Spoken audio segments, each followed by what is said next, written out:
तो क्या आप भी एक ऐसी काम मॉम बनना चाहती हैं जो बच्चों के ऊपर चीखना चिल्लाना नहीं चाहती, लेकिन कई बार सिचुएशन ऐसी आ जाती है जहां पर आप खुद को रोक नहीं पाती?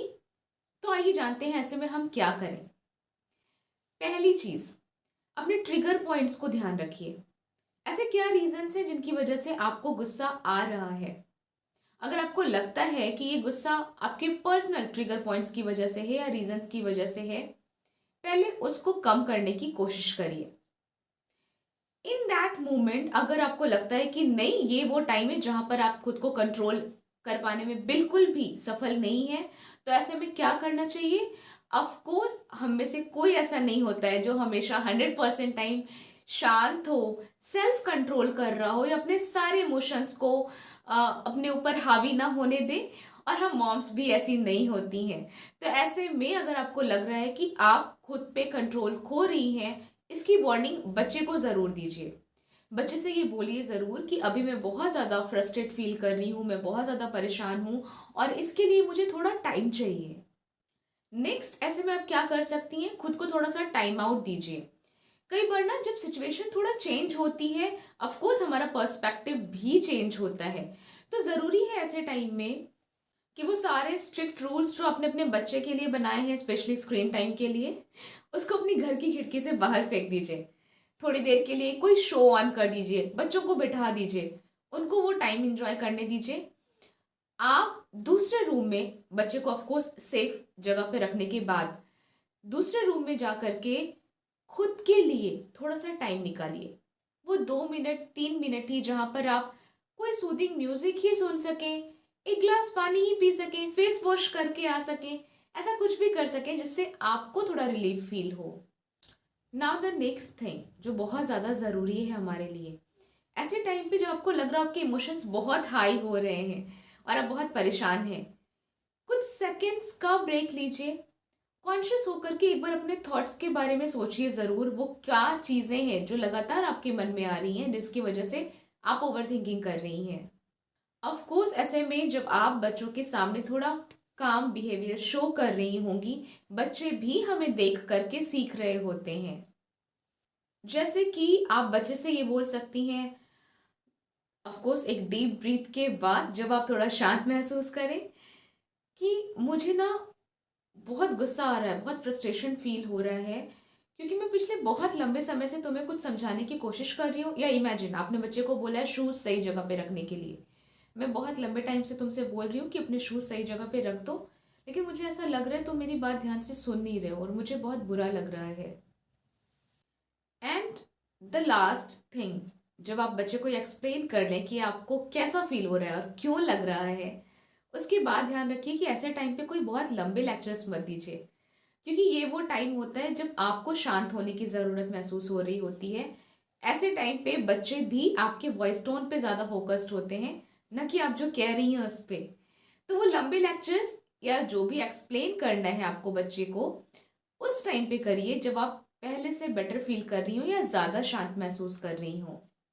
ऐसे में खुद को ना एक चीज़ जो याद दिलवाना बहुत ज़रूरी है, और वो ये कि क्या हम अपने बच्चों से हायर एक्सपेक्टेशंस तो नहीं रख रहे हैं। क्योंकि कई बार बच्चों के बहुत सारे बिहेवियर्स हैं जो बहुत ही नॉर्मल होते हैं, उनके एज ग्रुप के अकॉर्डिंग होते हैं। जैसे कि बच्चों के ना कुछ पर्टिकुलर बिहेवियर से हम बड़े परेशान हो जाते हैं। इमेजिन कि आपका बच्चा अगर दीवार पे कुछ लिख रहा है तो हम बड़े परेशान होते हैं। बट सच तो ये है कि वो खुद भी बहुत सारी चीज़ें जानने की कोशिश कर रहे हैं। अगर ऐसा कर दिया तो कैसा लगेगा या क्या दिखेगा, या मम्मी का रिएक्शन कैसा होगा ऐसे टाइम पे। तो ऐसे टाइम पे क्या ज़रूरी है? ऑफ कोर्स ज़रूरी है एज अ पेरेंट कि हम शांत रहें। हमें सिखाना है अपने बच्चे को, और इसलिए इसका सबसे आसान मंत्र है कि हम शांत रहते हुए कई बार रिपीट करें, कंसिस्टेंटली रिपीट करें वो चीज़ें जो अपने बच्चों को हम सिखाना चाहते हैं। ऐसे में जब आप थोड़ा और काम मॉम बनना चाहती हो और आप चाहती हो कि नेक्स्ट टाइम से सेम सिचुएशन ना रिपीट हो आपके साथ, कोशिश करिए कुछ सिचुएशंस के लिए आप ऑलरेडी प्रिपेयर हो। लाइक इमेजिन, अगर आपको लगता है कि आपका बच्चा ग्रॉसरी शॉप में जा कर के बहुत टैंट्रम्स थ्रो करता है या पब्लिक प्लेसेस पे टैंट्रम्स थ्रो करता है, तो बच्चे को ना जिस जगह पे आप जाने वाली हो उसके लिए पहले से ही मेंटल प्रिपरेशन करिए, उसको बताइए कि आप कहाँ जा रही हैं, वहाँ कौन लोग मिलेंगे, वहाँ पर क्या हो सकता है, सो दैट जो बिहेवियर आप प्रिवेंट करना चाहती हैं उसके लिए आप और बच्चा पहले से ही दोनों तैयार हों। ऐसे में कई बार बहुत ज़्यादा ज़रूरी है कि जो आपकी ज़रूरतें हैं उसको पूरा करिए। सी कई बार हम मॉम्स ना अपने बच्चों के पीछे 24/7 लगे होते हैं उनकी ज़रूरतें पूरी करने में, और खुद को अवॉइड कर रहे होते हैं। तो हर दिन एटलीस्ट 5 to 10 मिनट्स खुद के लिए निकालिए, अपनी हॉबी, आपको जो करना पसंद है उसको टाइम देना शुरू करिए।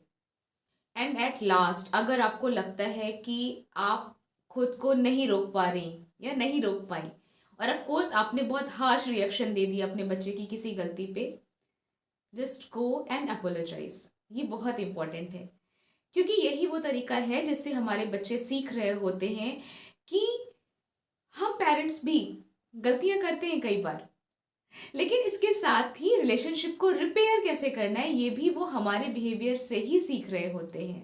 तो ऐसे में अगर आप बहुत ज़ोर से चीखी चिल्लाई हुई हैं अपने बच्चे के ऊपर, तो उनके पास जाइए, उनसे माफ़ी मांगिए, बच्चे से सिचुएशन के बारे में बात करिए, अपनी फीलिंग्स के बारे में बात करिए, उनको बताइए कि आप नहीं चाहती थी कि आप ऐसा करें, लेकिन ऑफ कोर्स आप खुद को कंट्रोल नहीं कर पाई, but of course next time से आप कोशिश करेंगे कि आप इससे बेटर बिहेवियर उनके साथ कर पाएं। ऐसे में बहुत ज़्यादा ज़रूरी है कि अपने एक्सपेक्टेशंस को रियलिस्टिक रखा जाए।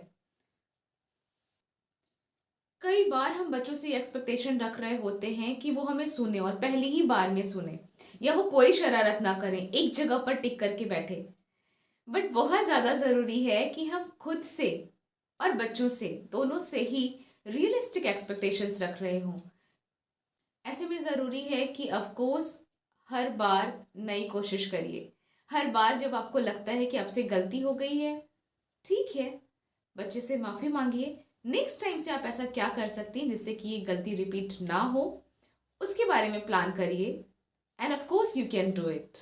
एंड एट लास्ट अगर आपको लगता है कि ये सारी चीज़ें आपके लिए हेल्पफुल नहीं हैं, then please go and get professional help. मैं ये अपनी पर्सनल एक्सपीरियंस से बोल रही हूँ।